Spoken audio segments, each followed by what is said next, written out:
like dan subscribe ya. Terima kasih, Tuhan berkati. Sampai jumpa.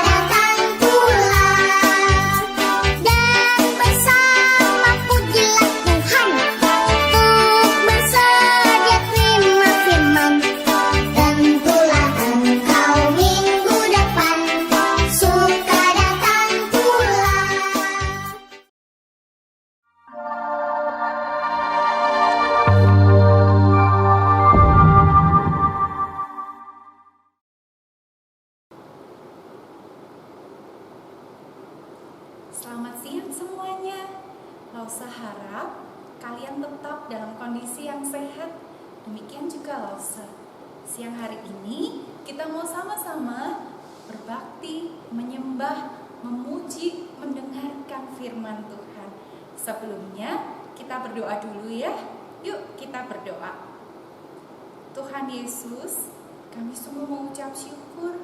Berkat Tuhan selalu baru untuk kami setiap pagi. Tuhan, terima kasih kalau sampai hari ini kami masih diberi tubuh yang sehat. Tuhan, terima kasih kalau Engkau selalu menolong kami di dalam segala hal yang kami lakukan, baik itu tugas sekolah, baik itu membantu papa mama di rumah. Tuhan tetap menolong menyertai kami. Bapa, sebentar lagi kami akan memulai kebaktian ini. Kami mohon Tuhan menolong kami supaya kami boleh mempersembahkan suara kami yang terbaik untuk memuji Tuhan, dan hati kami boleh siap mendengar firman Tuhan. Terima kasih Tuhan. Di dalam nama Tuhan Yesus kami sudah berdoa. Amin. Nah, ada yang tahu nggak kenapa tiap minggu kita harus kebaktian? Karena kita ini anaknya Tuhan. Coba kalau kalian nggak ngomong sehari aja, nggak ngomong sama papa mama, bisa diomelin, iya kan? Nah, kita tiap minggu kebaktian karena kita ini anaknya Tuhan. Kita miliknya Tuhan. Sebelum dunia semuanya ada, kita sudah dipilih loh sama Tuhan, jadi miliknya Tuhan. Gak akan berubah sampai selama-lamanya. Kita mau nyanyiin sebuah lagu, judulnya Aku Milik Tuhan.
Yang sudah ditebus oleh Tuhan, semuanya, tangan saya, kaki saya, mulut saya, suara saya untuk Tuhan, memuji nama Tuhan.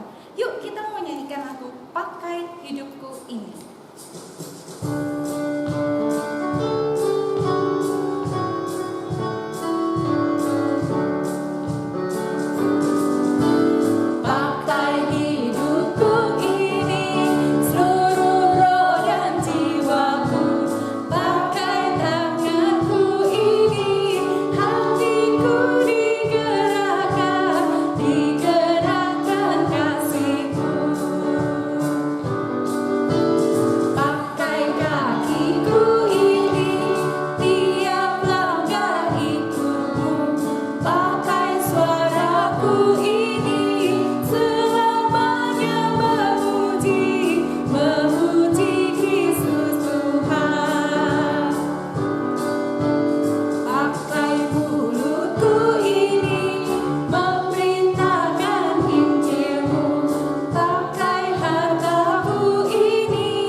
Lebih dari 10 minggu kan kebaktian di rumah. Nah, hari ini juga kita tetap mau memberikan yang terbaik buat Tuhan. Bukan jumlahnya, tapi dari hati kita yang terdalam, kita mau mempersembahkan yang terbaik buat Tuhan. Tetap ya, setiap hari Minggu waktu kebaktian, masukkan uangnya di amplop ini, simpan baik-baik. Suatu kali waktu kita bisa kumpul lagi kebaktian di gereja, kita bawa, kita persembahkan untuk Tuhan. Udah? Yuk kita sama-sama berdoa untuk persembahan kita ya. Tuhan Yesus, kami sungguh mengucap syukur. Tuhan tetap memberkati papa mama kami, sehingga ada uang yang bisa kami berikan sebagian untuk pekerjaan Tuhan.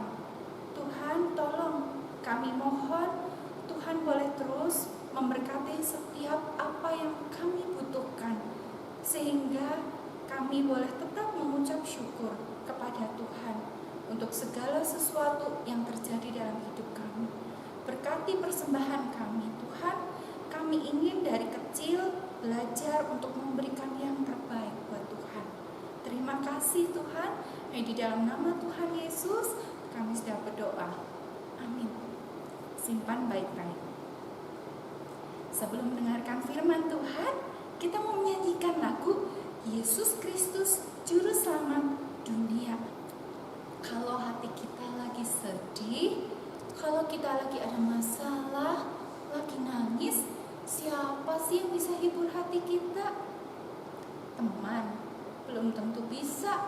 Papa mama mungkin gak terlalu mengerti hati kita. Tapi ada satu loh, sahabat kita yang baik, yang bisa menghibur kita, menghapus air mata kita, dan yang paling penting, menanggung dosa kita. Yesus Kristus Juru Selamat Dunia. Siapa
Shalom, selamat pagi anak-anak.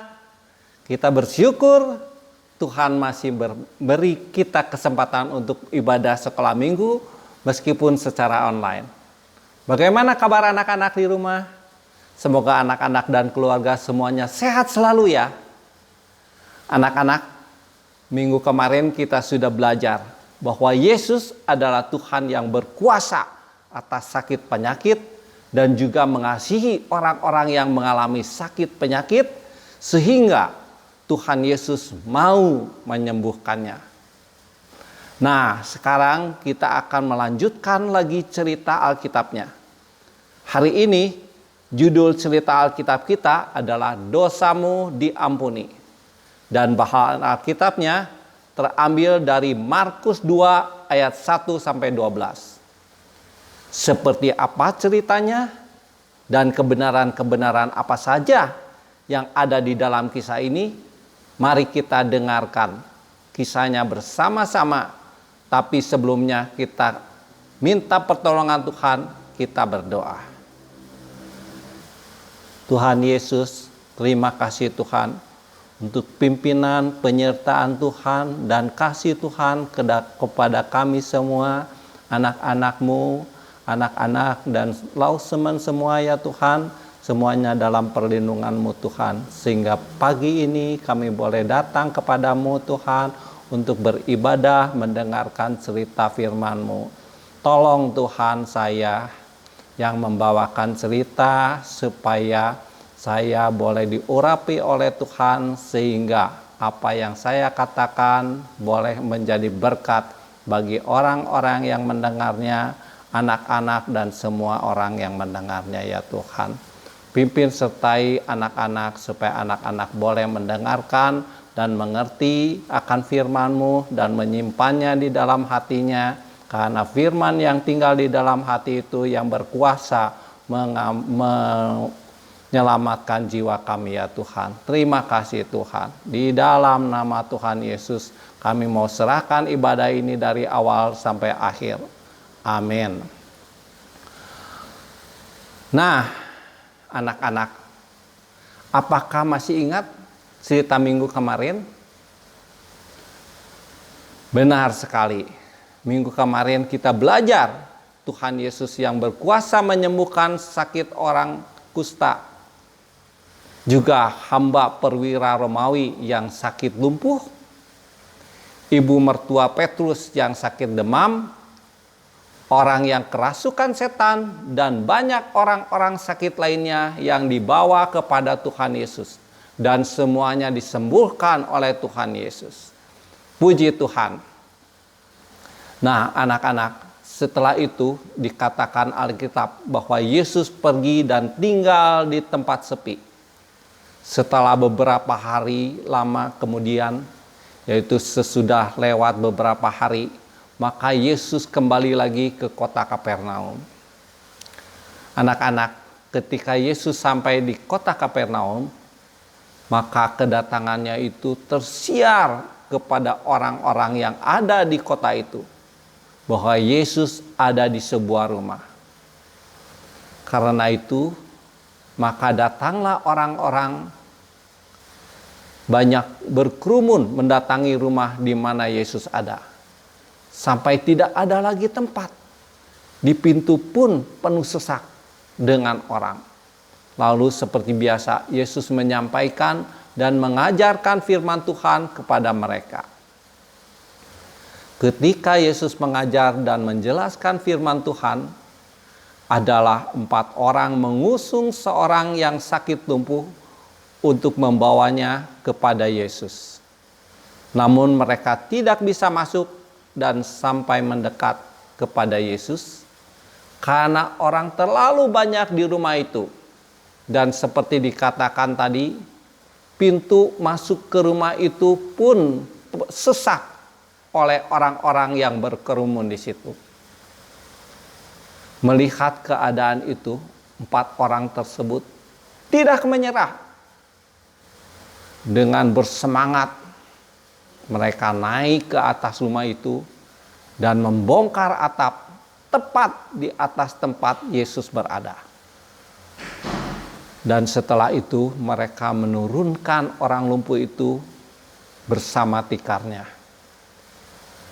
Waktu Yesus melihat betapa besar iman mereka, Yesus berkata kepada orang lumpuh itu, "Hai anakku, dosamu sudah diampuni." Beberapa orang Farisi dan ahli Taurat yang ada di situ mulai bertanya-tanya di dalam hatinya. Berani benar orang ini bicara begitu. Ia menghina Allah. Siapakah yang boleh mengampuni dosa? Saya Allah sendiri. Pada waktu itu juga Yesus tahu pikiran mereka. Lalu ia berkata, "Mengapa kalian bertanya-tanya begitu di dalam hatimu? Manakah yang lebih mudah mengatakan, dosamu sudah diampuni, atau mengatakan, bangunlah, angkat tikarmu, dan berjalanlah? Tetapi sekarang aku akan membuktikan kepadamu bahwa di atas bumi ini Anak Manusia berkuasa mengampuni dosa." Lalu setelah berbicara itu, Yesus berkata kepada orang lumpuh itu, "Bangunlah, angkatlah tikarmu, dan pulanglah." Anak-anak, luar biasa, suatu mujizat terjadi lagi. Si orang lumpuh itu sembuh dari penyakitnya dan ia bangkit, lalu segera mengikuti apa yang Yesus perintahkan. Si orang yang tadinya lumpuh itu lalu mengambil tikarnya dan keluar disaksikan oleh semua orang yang ada di rumah itu. Melihat apa yang Yesus perbuat itu, maka orang-orang itu terkagum-kagum, lalu memuji dan memuliakan Tuhan. Kata mereka, belum pernah kita lihat kejadian seperti ini. Nah, anak-anak, cerita Alkitab mengenai Yesus menyembuhkan orang lumpuh yang diusung oleh 4 orang sudah selesai. Kita telah mendengarkan dan menyimaknya. Tiba sekarang bagi kita untuk lebih memperdalam kebenaran-kebenaran yang ada di kisah tadi. Karena itu, mari kita ulang lagi melalui pertanyaan-pertanyaan berikut ini. 1. Anak-anak, kenapa orang-orang banyak berkerumun mendatangi Yesus? Sebab kemungkinan orang-orang Kapernaum mendatangi Yesus karena ingin mendengarkan pengajarannya dan menyaksikan mujizat-mujizatnya, karena beberapa hari sebelumnya Yesus melakukan banyak mujizat penyembuhan di sana. Yang kedua, ketika Yesus mengajar firman Tuhan kepada orang banyak itu, ada siapa yang datang? Ada 4 orang yang mengusung seorang yang sakit lumpuh untuk membawanya kepada Yesus. Yang ketiga, di dalam kisah apa yang membuat hati Yesus tergerak menyembuhkan orang yang lumpuh itu? Jawabannya adalah kerjasama, kesatuan hati, serta iman yang besar dari orang yang sakit lumpuh dan dari keempat temannya yang saling mendukung dan pantang menyerah untuk membawanya kepada Yesus, karena mereka mempunyai keyakinan bahwa si lumpuh bisa memperoleh kesembuhan di dalam Yesus. Anak-anak, kisah ini adalah suatu gambaran yang sangat baik tentang adanya orang yang sakit yang disembuhkan Tuhan Yesus oleh kesatuan hati, kerjasama, serta iman yang besar dari orang-orang yang ada di sekitarnya yang mengasihinya, entah itu keluarga, entah itu sahabat, atau teman-teman. Yang keempat, kenapa ketika akan menyembuhkan orang lumpuh itu, Tuhan Yesus berkata, "Hai anakku, dosamu sudah diampuni"? Jawabannya ada dua, anak-anak. Yang pertama, di zaman Yesus, di tengah masyarakat orang Yahudi, ada kepercayaan umum bahwa semua penyakit adalah akibat dosa dan bisa disembuhkan jika dosa-dosanya itu diampuni. Yang kedua, Yesus sedang mengajarkan kebenaran-kebenaran yang sangat penting, yaitu bahwa dirinya adalah Tuhan yang berkuasa membebaskan dan mengampuni manusia dari dosa yang merupakan penyakit yang paling besar setiap manusia. Yang kelima, kenapa para ahli Taurat menganggap perbuatan Yesus itu menghujat Tuhan? Karena para ahli Taurat tidak percaya bahwa Yesus adalah Tuhan.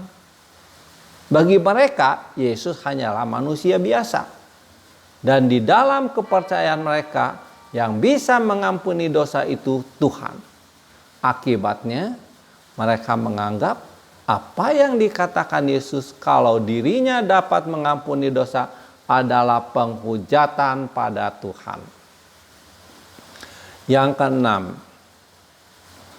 apa yang dilakukan Yesus untuk menjawab tuduhan ahli-ahli Taurat itu?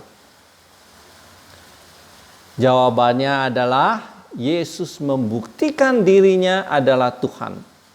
Dan hebatnya anak-anak, Yesus membuktikannya melalui cara pikir atau kepercayaan orang Yahudi. Seperti tadi dijelaskan, orang Yahudi itu percaya bahwa semua penyakit adalah akibat dosa dan bisa disembuhkan jika dosa-dosanya itu diampuni, dan itu hanya bisa dilakukan oleh Tuhan. Karena itu ketika si lumpuh itu bisa sembuh, maka itu berarti dia telah diampuni dosanya, dan yang mengampuni dosa adalah Yesus. Maka kesimpulannya, karena itu adalah Yesus adalah Tuhan. Karena itu Yesus berkata, manakah lebih mudah mengatakan dosa sudah diampuni, atau mengatakan bangunlah dan berjalanlah? Mau apapun itu yang dipilih, bisa membuat orang lumpuh itu sembuh karena Yesus adalah Tuhan. Oke anak-anak, pertanyaannya sampai di sini, dan semoga pembahasannya semakin membuat kita mengerti kebenaran di kisah ini. Sekarang kita mau simpulkan pelajaran kita hari ini. Belajar apakah kita hari ini? 1. Anak-anak, melalui kisah ini kita belajar bahwa Yesus adalah Tuhan yang bukan hanya berkuasa atas sakit penyakit fisik atau tubuh manusia saja, tetapi juga atas penyakit terbesar manusia. Apakah itu? Yaitu dosa. D-O-S-A. Dosa. Yaitu penyakit terbesar manusia. Karena itulah Tuhan Yesus dapat mengampuni dosa setiap kita. Dosa sudah dikalahkan Yesus melalui pengorbanannya di kayu salib. Sehingga setiap orang yang percaya kepada Yesus, orang tersebut menjadi anak-anak Tuhan, bukan lagi anak-anak dosa. Berita ini penting kita beritahu dan sampaikan kepada teman-teman yang mungkin belum tahu kabar baik ini. Ayo kita kasih tahu teman kita mengenai Tuhan Yesus yang mampu membebaskan kita dari dosa. Ajak untuk percaya dan menerimanya menjadi Tuhan dan Juru Selamat kita. Selain itu, anak-anak, ayo karena kita adalah anak Tuhan, mari kita harus semakin hari semakin mengasihi Tuhan dan semakin membenci dosa. Tuhan, namun jika kita masih melakukan dosa tertentu, Ayo kita datang meminta ampun dan mengaku dosa kita, maka Tuhan Yesus akan setia mengampuni dosa kita. Yang kedua, anak-anak melalui kisah ini juga belajar sikap peduli, kerjasama, kesatuan hati, serta iman yang besar dari orang yang sakit lumpuh, dari keempat temannya yang saling mendukung dan pantang menyerah untuk membawa kepada Yesus, karena mereka mempunyai keyakinan bahwa si lumpuh bisa memperoleh kesembuhan di dalam Yesus. Anak-anak, kisah ini adalah suatu gambaran yang sangat baik tentang adanya orang yang sakit yang disembuhkan. Tuhan Yesus oleh kesatuan hati, kerjasama, serta iman yang besar dari orang-orang yang ada di sekitarnya, yang mengasihinya. Entah itu keluarganya, entah itu sahabatnya, atau teman-temannya. Ayo anak-anak, kita juga harus peduli, senang bekerja sama, dan pantang menyerah untuk menolong teman kita yang mungkin sedang mengalami kesusahan atau kesulitan. Mungkin ada yang sedang sakit, kita bisa mendoakannya. Kalau sudah gak ada wabah virus corona, kita mungkin bisa menjenguknya. Atau mungkin ada teman yang sulit dalam pelajaran, kita bisa menolong, menerangkan pelajarannya, dan mungkin yang lain lagi. Nah anak-anak, kalau kita mau belajar seperti itu, maka seperti kisah tadi, teman kita bisa ditolong, bahkan diselamatkan, karena mengenal Yesus, serta dapat memuliakan Allah. Nah anak-anak, setelah belajar kebenaran-kebenaran dari kisah Alkitab kita hari ini, sekarang tibalah kita untuk mencoba membaca ayat hafalannya untuk minggu ini yang terambil di dalam Kisah Para Rasul 16 ayat 31. Yuk kita sama-sama membacanya. Percayalah kepada Tuhan Yesus Kristus dan engkau akan selamat, engkau dan seisi rumahmu. Yuk kita baca ulang sekali lagi ayat hafalannya, terambil dari Kisah Para Rasul 16 ayat yang ke-31. Percayalah kepada Tuhan Yesus Kristus dan engkau akan selamat, engkau dan seisi rumahmu.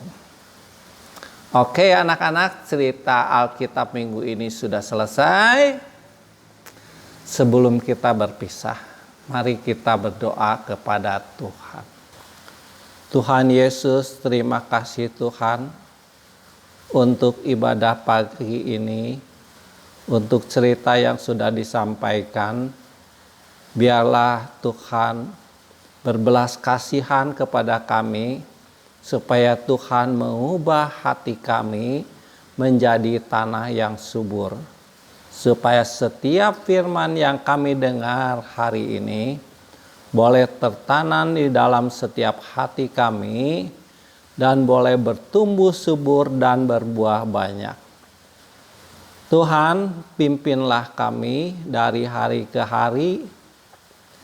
Berikan kami berkat Tuhan di dalam segala kecukupan kehidupan kami, dan lindungi kami, anak-anak sekeluarga, supaya kami boleh hidup sehat, dijauhkan dari segala sakit penyakit dan wabah corona ini ya Tuhan.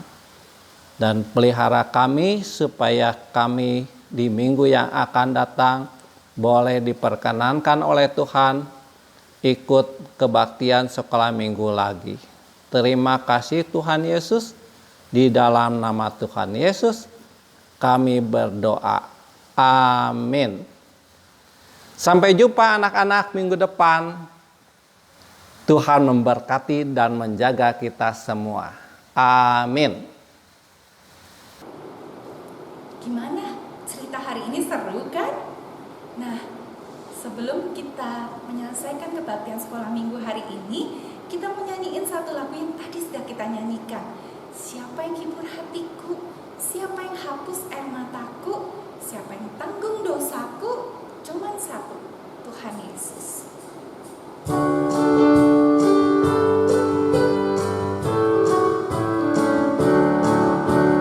Siapa yang hibur hatiku?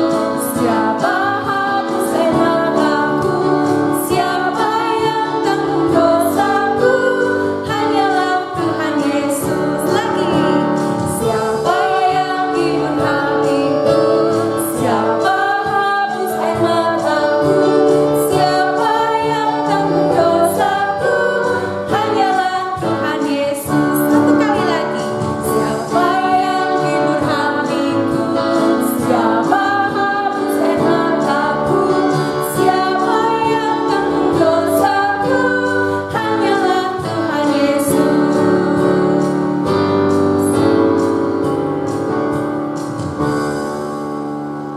Sebelum selesai, kita sama-sama mau berdoa untuk menutup kebaktian hari ini.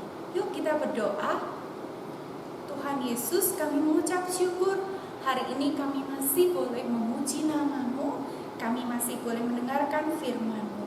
Tuhan, tolong supaya apa yang sudah kami dengar boleh sungguh-sungguh kami ingat, dan terlebih lagi kami boleh lakukan apa yang Tuhan mau kami lakukan dalam hidup ini. Tolong kami jadi anak-anak Tuhan yang selalu menyenangkan hati Tuhan. Terima kasih Tuhan, hanya di dalam nama Tuhan Yesus kami sudah berdoa. Amin. Sampai jumpa minggu depan.